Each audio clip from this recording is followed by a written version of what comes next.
ಎಲ್ರಿಗೂ ನಮಸ್ಕಾರ. So big ಬಾಸ್ನ ಇವತ್ತಿನ ಎಪಿಸೋಡ್ನ ಮೊದಲನೇ ಪ್ರೋಮೋ ಅಪ್ಲೋಡ್ ಮಾಡಿದ್ದಾರೆ. ಆ್ಯಂಡ್ ಈ ಒಂದು ಪ್ರೋಮೋದಲ್ಲಿ ನೋಡೋದಾದ್ರೆ ಸೊ ಬಿಗ್ ಬಾಸ್ ಕಂಟೆಸ್ಟೆಂಟ್ಗಳಿಗೆ ಬೆಳಗ್ಗೆನೇ ಒಂದು ಟಾಸ್ಕ್ ಕೊಟ್ಟಿದ್ದಾರೆ. ಅದು ದಿನಸಿ ವಸ್ತುಗಳನ್ನು ಪಡ್ಕೊಳ್ಳೋದಕ್ಕೆ ಜೊತೆಗೆ ತರಕಾರಿಗಳನ್ನು ಪಡ್ಕೊಳ್ಳೋದಕ್ಕೆ ಈ ಒಂದು ಟಾಸ್ಕ್ ಅಂತಲೇ ಹೇಳ್ಬೋದು. ಆ್ಯಂಡ್ ಇದರಲ್ಲಿ ನೋಡೋದಾದರೆ ಇಡೀ ಒಂದು ಮನೆ ಒಂದು ರೀತಿಯಲ್ಲಿ ಪೇಪರ್ಸ್ ಎಲ್ಲನೂ ಎತ್ತಾಕಿದ್ದಾರೆ ಅಲ್ಲಿ. ಸೊ ಬಿಗ್ ಬಾಸ್ ಅವರು ಅದನ್ನು 60 ಮಿನಿಟ್ಸಲ್ಲಿ ಅಂದರೆ 1 ಅವರಲ್ಲಿ ಫುಲ್ ಕಂಪ್ಲೀಟ್ ಕ್ಲೀನ್ ಮಾಡಬೇಕು ಅಂತ ಒಂದು ಆದೇಶ ಕೊಟ್ಟಿದ್ದಾರೆ. ಸೊ ಅದ್ರ ಬೇಸಿಸ್ ಮೇಲೆ ಒಂದು ಮೇ ಬಿ ಅವರಿಗೆ ತರಕಾರಿಗಳನ್ನು ಅಥವಾ ದಿನಸಿಗಳನ್ನು ಎಷ್ಟು ಕೊಡಬೇಕು ಅನ್ನೋದನ್ನು ಡಿಸೈಡ್ ಮಾಡಿ ಕೊಡ್ತಾರೆ ಅಂತಲೇ ಹೇಳ್ಬೋದು. ಸೊ ಇದ್ರ ಮಧ್ಯೆ ಅಲ್ಲಿ ರಜತ್ ವರ್ಸಸ್ ಗೌತಮಿ ಕೂಡ ಶುರುವಾಗಿದೆ. ಯಾವ ರೀಸನ್ಗೆ ಶುರುವಾಗಿದೆ, ಎಲ್ಲಿ ಶುರುವಾಯಿತು ಅನ್ನೋದು ನೋಡಬೇಕು, ಗೊತ್ತಿಲ್ಲ. ಯಾಕಂತಂದರೆ ಸೊ ಇಲ್ಲಿ ಗೌತಮಿ ನಾರ್ಮಲಿ ಕೆಲವೊಂದು ವಿಷಯಗಳಿಗೆ ತಲೆ ಹಾಕೋದಿಲ್ಲ, ಬಟ್ ಅವ್ರದ್ದೇನೋ ಆಗಿದೆ ಅಂತಂದರೆ ಯಾರಾದರೂ ಏನಾದರೂ ಮಾತಾಡಿರ್ಬೋದು. ಆ್ಯಂಡ್ ಇಲ್ಲಿ ರಜತ್ ಕಡೆಯಿಂದ ಕೂಡ ಕೆಲವೊಂದು ಮಾತುಗಳು ಬರ್ತಿದೆ. ಆ್ಯಂಡ್ ಗೌತಮಿ ಕಡೆಯಿಂದ ಕೂಡ ಕೆಲವೊಂದು ಮಾತುಗಳು ಬಂದಿದೆ. ಸುಮ್ಮನೆ ಕೂತ್ಕೊಳ್ಳೋದು ಅಂದರೆ ಮೇ ಬಿ ಕೆಲಸ ಮಾಡ್ತಿಲ್ಲ ಅಂತ ಅನಿಸುತ್ತೆ, ಅಥವಾ ಏನು ಮಾಡಿದಾರೋ ಗೊತ್ತಿಲ್ಲ. ಒಟ್ಟಿನಲ್ಲಿ ರಜತ್ ಸ್ವಲ್ಪ ಮಾತಾಡೋವಂಥದ್ದೆಲ್ಲನೂ ಅವ್ರವ್ರ ಗೇಮ್ಗೆ ತಕ್ಕಂಗೆ ಮಾತಾಡ್ತಾರೆ. ಆ್ಯಂಡ್ ಅವ್ರದ್ದು ಗೇಮ್ಗೆ ಅನ್ನೋದಕ್ಕಿಂತ ಬಿಗ್ ಬಾಸ್ಗೆ ಏನು ಬೇಕು ಆ್ಯಂಡ್ ಬಿಗ್ ಬಾಸ್ ಟೀಮ್ಗೆ ಏನು ಬೇಕು ಅದನ್ನು ಕ್ಲಿಯರಾಗಿ ಕಟ್ಟಾಗಿ ಮಾಡ್ತಿದ್ದಾರೆ. ಆ್ಯಂಡ್ ಅದೇ ರೀತಿಯಲ್ಲಿ ಬಿಗ್ ಬಾಸ್ ಟೀಮ್ ಅವರು ಅಷ್ಟೇ. ಸೊ ರಜತ್ಗೆ ಒಂದು ರೀತಿಯಲ್ಲಿ ಸ್ವಲ್ಪ ಟ್ರೀಟ್ಮೆಂಟ್ ಚೆನ್ನಾಗಿದೆ ಅವ್ರಿಗೆ. ಓಕೆ, ಬೇರೆ ಒಂದು ಕಂಟೆಸ್ಟೆಂಟ್ಗಳಿಗೆ ಹೋಲಿಸ್ಕೊಂಡ್ರೆ ಸೊ ರಜತ್ ಅವ್ರಿಗೆ ಸ್ವಲ್ಪ ಟ್ರೀಟ್ಮೆಂಟ್ ಒಳ್ಳೆ ರೀತಿಯಲ್ಲಿ ಸಿಗ್ತಾ ಇದೆ.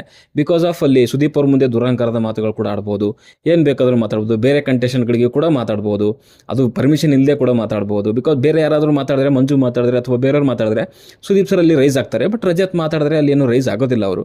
ಯಾಕಂದರೆ ಹೇಳಿದ್ನಲ್ಲ, ನಿನ್ನೆ ಒಂದು ಇದೇನು ಇನ್ಸಿಡೆಂಟ್ ತೊಗೊಂಡ್ರು ಕೂಡ ಸೊ ಮನೆಯವರಿಗೆ ಕ್ಷಮೆ ಕೇಳೋ ರೀತಿಯಲ್ಲಿ ಶುರು ಮಾಡಿದಂತಹ ಒಂದಿದು.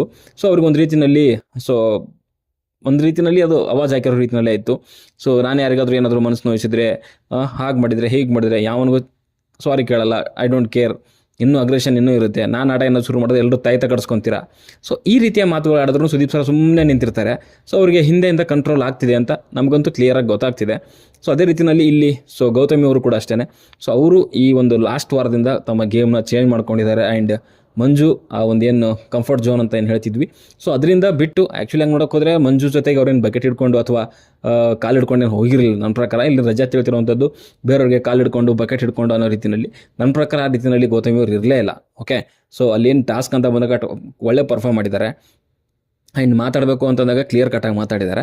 ಬಟ್ ಈ ಒಂದು ಕೆಲವು ವಾರದಿಂದ ಸೊ ಅವರು ಇಂಡಿವಿಜುವಲ್ ಗೇಮ್ನ ಆಡಲಿಕ್ಕೆ ಶುರು ಮಾಡಿದ್ದಾರೆ. ಬಟ್ ಕೆಲವು ಟೈಮಲ್ಲಿ ಅವ್ರು ಅತಿಯಾದಂಥ ಒಂದು ಪಾಸಿಟಿವ್ನೆಸ್ಸು ಸೊ ಅವ್ರಿಗೆಲ್ಲೋ ಮುಳು ಆಗ್ತಿದೆ ಬಿಟ್ಟರೆ. ಸೊ ಟಾಸ್ಕ್ ಅಂತ ಬಂದಾಗ ತುಂಬ ಚೆನ್ನಾಗಿ ಆಡಿದ್ದಾರೆ. ಆ್ಯಂಡ್ ಬಿಗ್ ಬಾಸ್ ಆಟ ಅಂತ ಬಂದಾಗ ಕೂಡ ತುಂಬ ಚೆನ್ನಾಗಿ ಆಡಿದ್ದಾರೆ. ಸೊ ಈ ಒಂದು ವಾರದಿಂದ ಇನ್ನೂ ಸ್ವಲ್ಪ ಅವ್ರದ್ದು ಆಟ ತುಂಬ ಜೋರಾಗಿದೆ ಅಂತಲೇ ಹೇಳ್ಬೋದು. ಸೊ ಕೌಂಟ್ರ್ಗಳನ್ನ ಕೊಡ್ತಾ ಇದ್ದಾರೆ. ಆ್ಯಂಡ್ ಈ ಒಂದು ಅಗ್ರೆಷನ್ ಬೇಕಾಗಿತ್ತು. ಸೊ ಇನ್ನೊಂದು ಸ್ವಲ್ಪ ಅವ್ರ ಆಟ ಚೇಂಜ್ ಮಾಡ್ಕೊಂಡು ಇನ್ನೊಂದು ಚೂರು ಅಗ್ರೆಸಿವ್ ಆದರೆ ಖಂಡಿತವಾಗ್ಲೂ ಟಾಪ್ 5 ಒಂದು ಒಳ್ಳೆ ಕಂಟೆಸ್ಟೆಂಟು ಇಲ್ಲ ಅಂತಂದರೆ ತುಂಬ ಕಷ್ಟ ಆಗುತ್ತೆ. ಸೊ ಯಾಕಂದರೆ ಇವಾಗ ಯಾರ್ಯಾರು ಜಾಸ್ತಿ ಸೌಂಡ್ ಮಾಡ್ತಾ ಇಲ್ಲ, ಸೊ ಅವ್ರನ್ನೆಲ್ಲನೂ ಎತ್ತಿ ಹೊರಗಡೆ ಹಾಕ್ತಿದ್ದಾರೆ. ಸೊ ಇನ್ನು ಮುಂದಿನ ದಿನಗಳಲ್ಲಿ ತುಂಬ ಕಷ್ಟ ಆಗ್ತಾ ಹೋಗುತ್ತೆ ಕಂಟೆಸ್ಟೆಂಟ್ಗಳಿಗೆ.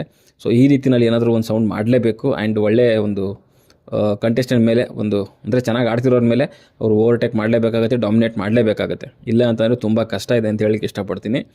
ಸೊ ನನಗನ್ಸಿರೋದನ್ನ ಈ ವಿಡಿಯೋದಲ್ಲಿ ಹಂಚ್ಕೊಂಡಿದ್ದೀನಿ. ಇನ್ನು ಮಿಕ್ಕಿರೋವಂಥದ್ದನ್ನ ಎಪಿಸೋಡಲ್ಲಿ ನೋಡ್ಕೊಳ್ಳೋಣ. ಓಕೆ, ಸೊ ಸದ್ಯಕ್ಕೆ ಈ ವಿಡಿಯೋದಲ್ಲಷ್ಟೇ. ಮುಂದಿನ ವಿಡಿಯೋದಲ್ಲಿ ಸಿಗೋವರೆಗೂ ಬಾಯ್.